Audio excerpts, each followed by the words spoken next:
మిత్రులందరికీ కూడా ఆంధ్రప్రదేశ్ ప్రభుత్వం నుంచి ఒక మంచి శుభార్త రాబోతా ఉంది. అదేమంటే ఏపీపీఎస్సీ జాబ్ క్యాలెండర్పై కసరత్తు స్టార్ట్ చేసింది. మొత్తం 99,000 ఖాళీలు ఉన్నట్టుగా గుర్తించారనమాట.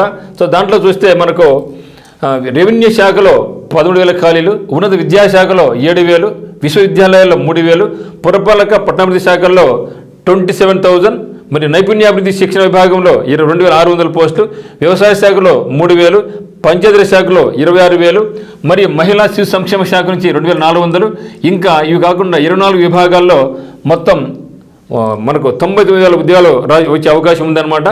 ఇది మరి తొందరలోనే జనవరిలో క్యాలెండర్ ఇవ్వబోతున్నట్టుగా తెలుస్తూ ఉందన్నమాట. దీంతో పాటుగా ఏపీ ఎస్ఎండి కానిస్టేబుల్స్ 12,000, అరవై ఎన్టీపీసీ జేఈ 12,000 వేకెన్సీస్, ఎస్ఎస్సీ జీడీ నుంచి 50,000 ఉద్యోగాలు, సో బ్యాంక్స్కి సంబంధించి నెక్స్ట్ ఇయర్ 40,000 ఉద్యోగాలు ఇవన్నీ కూడా రాబోతున్నాయి. ఇంట్రెస్ట్ ఉన్న వాళ్ళు మనకు టర్నింగ్ పాయింట్ కోచింగ్ సెంటర్ కడపలో జాయిన్ అయిపోవచ్చు. Thank you for watching.